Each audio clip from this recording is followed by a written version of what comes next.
الحمد لله نحمده ونستعينه ونستغفره ونستهديه ونعوذ بالله من شرور أنفسنا وسيئات أعمالنا من يهده الله فلا مضل له ومن يضلله فلا هادي له وأشهد أن لا إله إلا الله وحده لا شريك له وأشهد أن محمدا عبده ورسوله وخليله وصفيه من خلقه صلى الله وسلم وبارك عليه وعلى آله وصحبه أجمعين.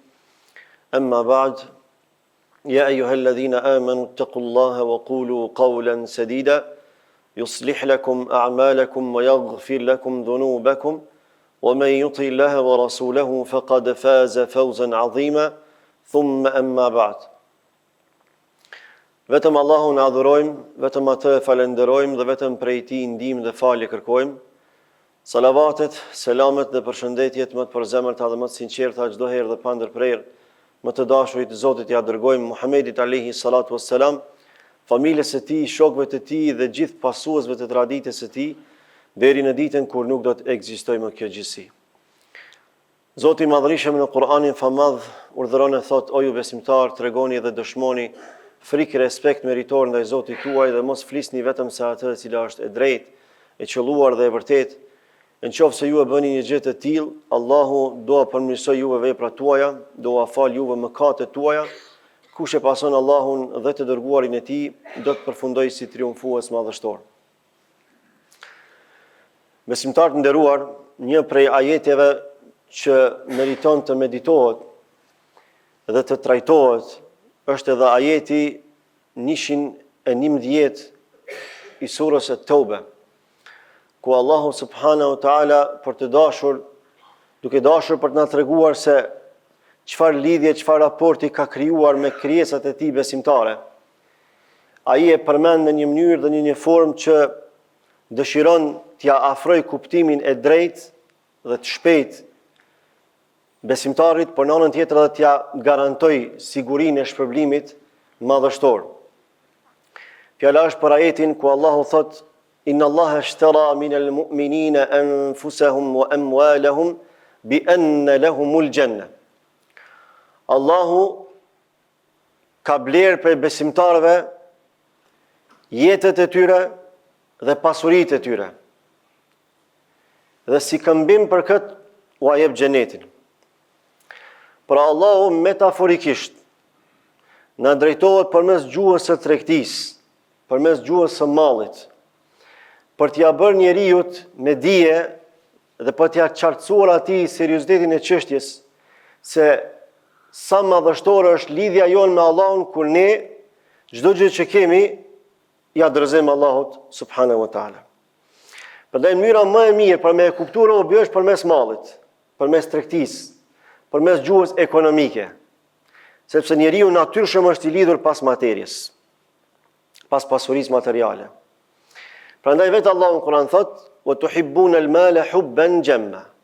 Ju e doni pasurinë materiale me dashuri të madhe.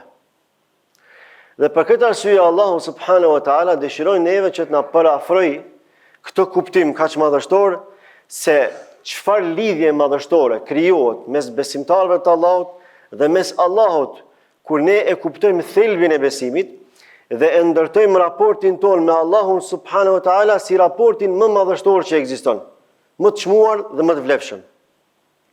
Prandaj Allahu thot se ai ka blerë prej besimtarëve. Duke qenë se Allahu thot prej besimtarëve, këtë kontratë hyjnore Allahu e bën vetëm me ata që e besojnë atë, jo me të tjerët. Këtë privilegj, këtë nder, ja jep vetëm atij që e beson Allahun si duhet. Prandaj thot se Allahu ka blerë prej besimtarëve të tij jetët e tyre, shpirtrat e tyre dhe pasuritë e tyre. Pse Allahu subhanahu wa taala e ka bën njeriu palë me Zotin në këtë rast? Allahu është i panevojë për adhurimet tona, për kontributet tona, për angazhimet tona. Ka qenë i panevojë edhe kur na ka kriju. Por Allahu nga dashuria e madhe për ne dhe nga dërimi që ai dëshiron të na bëjë ne, ka bërë që ne të jemi palë me Allahun në përfitim. Pra Allahu na jep, ne përfitojmë. Prandaj thot Allahu: Në qoftë se ju mi shitni mu jetët tuaja dhe pasurit tuaja, unë u kompenzoj me xhenet. Ndonë se ky kompenzim është jo proporcional. Për arsye se ajo që ne ja japim Allahut është e përkohshme. Ajo që Allahu na jep neve si këmbim është e përhershme. Ne ja japim Allahut jetët tona që mund t'i arrijnë 60, 70, 100 vite eventualisht, e Allahu na jep përjetshmërinë në xhenetet e tij. Ne ja japim Allahut për kushtimin ton në raport me halalin dhe haramin, në raport me atë që duhet me vepru, edhe në raport me atë që s'duhet me vepru, e Allahu na jep kënaqësinë e përhershme në xhenetet e tij. Prandaj kjo kontratë hynore është madhështore. Dhe ky ajet na i mëson 3 mësime kryesore. E para që na mëson është se njeriu kur nuk mund të jetë pronar absolut i jetës tij dhe i pasurisë tij. Ne nuk kemi pronar të jetëve tona, as të pasurive tona. Prandaj Allahu në Kur'an e mësoi pejgamberin Allah dhe rrjedhimisht edhe neve me këto fjalë: "Kul inna salati wa nusuki wa mahyaya wa mamati lillahi rabbil alamin." Thua jo Muhammed, ti edhe le të thonë gjithë tjerët pas teje, se namazi im dhe kurbani im, këtu e ka përmend Allahu fillimisht krye veprën shpirtërore, që është namazi, edhe krye veprën materiale, që është kurbani. Nuk mundemi mi afru Allahut me diçka më të mirë se sa me namaz, sepse s'ka vepër më të dashur te Allahu se sa namazi. Është kapitali kryesor shpirtëror.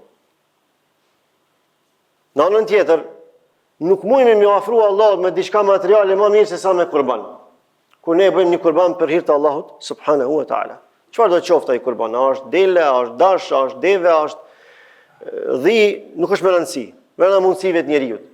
Me rëndësi është që përmes kurbanit që ne ja manifestojmë Allahut, e që këtu simbolikisht përmendet, sepse është krye vepra materiale, kërshi Allahut subhanahu wa taala, ne ja tregojmë dhe ja dëshmojmë Allahut dashurinë tonë dhe njëherë edhe falënderimin tonë ndaj tij për mirësitë që na i ka dhënë. Edhe shpirtërore me namaz, edhe materiale me kurban.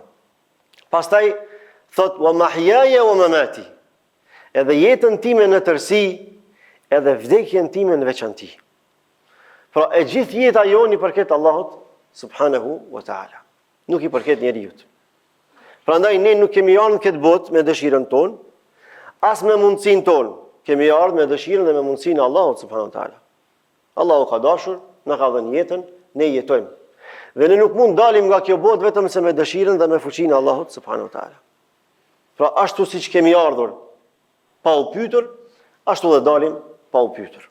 Prandaj jeta jonë në tërësi i përket Allahut xhelle xhelalu. Po ashtu është edhe me pasuritë tona. Për këtë arsye Allahu në Kur'an thot: "Wa anfiqu mimma ja'alakum mustakhlifin fi." Jepni, shpenzoni prej pasurisë që e keni trashëguar nga Allahu subhanahu wa taala. Allahu s'po thot e keni fitu ju, apo e keni kriju ju, po e keni gjetë në këtë dynjë, e keni trashëguar. Jepni pe asaj që e keni trashëguar, pra pe mirësive që i keni trashëguar prej Zotit Madhërisëm. Ne kur lindim, a lindim me pasuri, a sillim diçka në këtë botë, asgjë. Edhe kur vdesim, a marrim diçka me vete, asgjë. Pra çdo gjë është e Allahut subhanahu wa taala. Prandaj Allahu thot: "Nëse ju më jepni mua, më shitni mua, shpirtrat tuaj edhe pasuritë tuaja, unë si këmbim mua jap xhenetin." Premtimi i radhës që na mëson ky ajet është edhe ajo se sakrifica e vërtet nuk është me fjalë, është me vepër. Nëse dëshirojmë që ja dëshmojmë Allahut se me të vërtet jemi të sinqertë në besim, atëherë duhet me sakrifiku më të shtrejtën prej nesh. Në raport me ibadetin, në raport me adhurimin dhe Allahut subhanahu wa taala, mënyra më e mirë që ka mundna më ofru Allahut është edukimi i vetvetes. Prandaj pejgamberi Allahut thot: "El mujahidu men jahada nafsuhu fi ta'atillah." Mujahidi vërtet, luftëtari vërtet, kush është? Nuk është ai në fushë betejë, por është ai që e lufton egon e tij, veten e tij, për një nështru Zotit e tij. Pra bën luftë me vetveten që sa më shumë ju afro Allahut, sepse Djalli i mallkum luftën kryesore e ka qysh neve me na pengu për adhurimin ndaj Zotit. Ai e bën të pamundrën që neve me na pengu prej devotshmërisë. Prandaj na duhet me ia kthy me luftë, qysh, duke edukuar egon ton. Çatë kur smujna, çatë kur përtojna, çatë kur na kaplon dembelia, çatë duhet me luftu me veten. Çatë kur na kaplon kooperacia, çatë duhet me luftu me veten.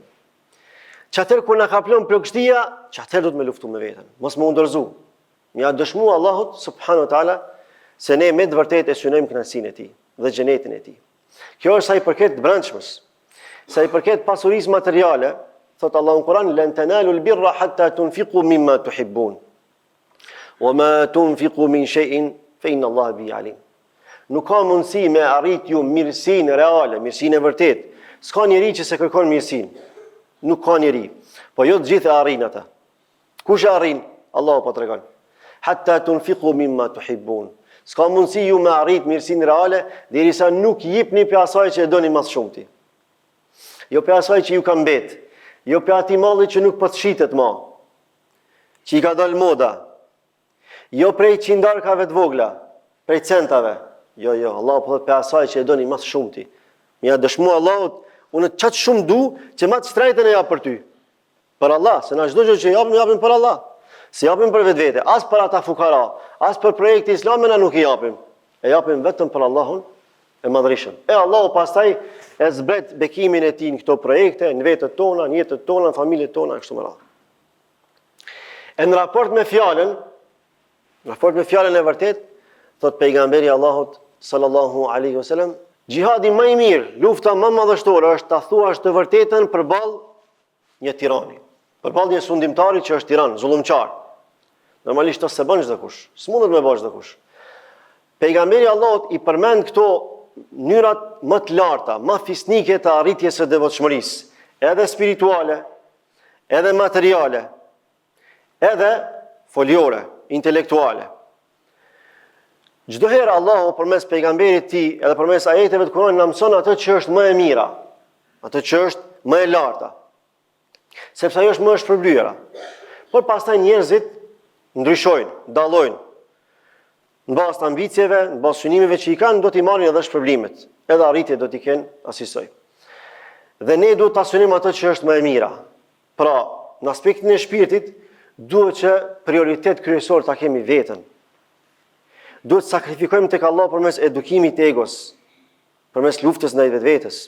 Nëse e çirojmë veten nga kënaqësitë e egos, nëse edukojmë veten përballë kënaqësive materiale të kësaj bote, ne do të jemi në gjendje që të triumfojmë përballë çdo betejë në jetë.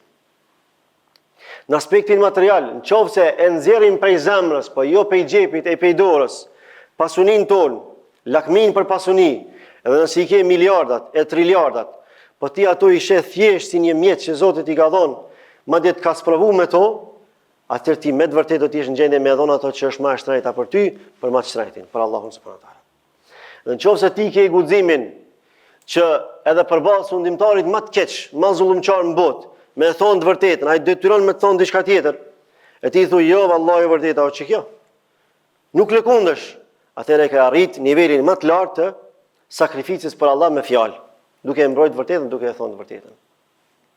Dhe për fund mësimi i radhës është ajo se ky ajet është një prej ajeteve që na tregon se burimi i qëndrueshmërisë, i guximit edhe i stabilitetit në fe dhe në jetë është besimi i sinqert. Besimi i sinqert, i pastë dhe i të lirë në raport me Allahun subhanahu wa taala. Prandaj Allahu kur i lavdëron besimtarët e tij thot: "Innal ladhina qalu rabbuna Allah thumma istaqamu." Ata cilët thonë Zoti ynë është Allah dhe pastaj qëndrojnë këtë besim, nuk lëkunden as përballë frikrave të ndryshme, as përballë joshjeve të ndryshme, sepse jeta e kësaj bote karakterizohet edhe me frikra, edhe me joshje. Ata qëndrojnë stabil dhe stoik në besimin në Allahun e fuqishëm. Walhamdulillahi rabbil alamin. أقول قولي هذا واستغفر الله لي ولكم ولسائر المسلمين من كل ذنب فاستغفروا إنه هو الغفور الرحيم.